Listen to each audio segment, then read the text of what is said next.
Good morning. This past week I was doing some reading of John Wesley, the founder of the Methodist Church. Lived back in the 1703 to 1791.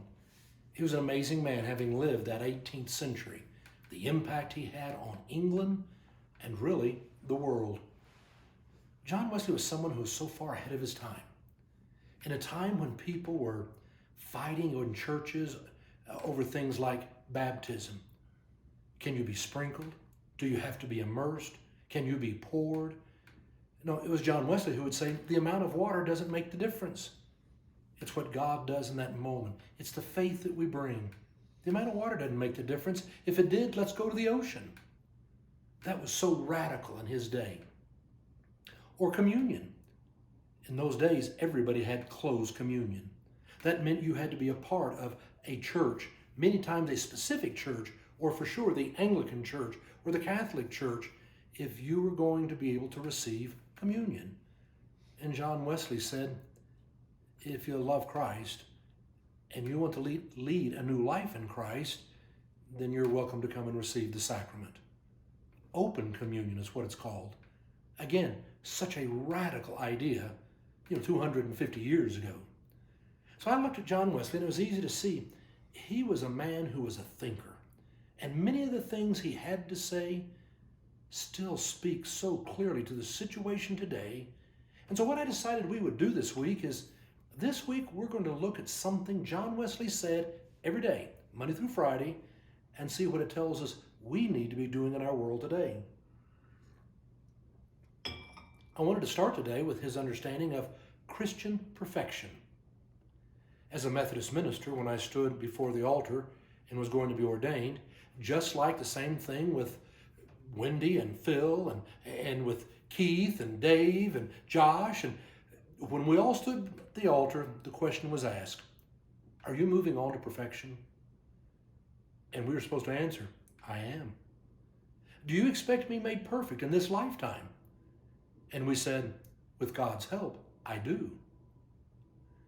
Now, we didn't mean that we were really going to ever be perfect in all that we actually do or all of our wisdom. If you think that any of us are perfect, well, you probably need to go speak to Marcia or Chris or Brittany or Stephanie, or just go speak to any spouse and they'll set you straight. No, none of us have achieved perfection in the way you and I think about it.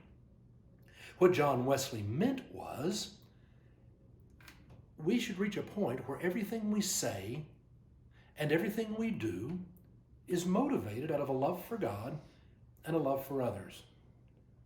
He called that Christian perfection. It doesn't mean that you never make a mistake. It doesn't mean you have all knowledge. Life isn't easy. It isn't always simple yes or no.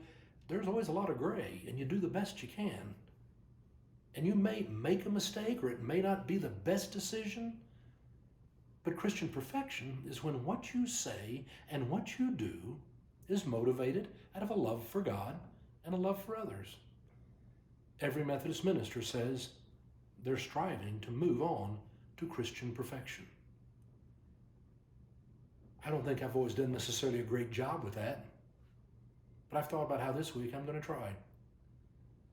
This week it can be a great week for all of us to take seriously what we say and what we do. Is it motivated out of a love for God?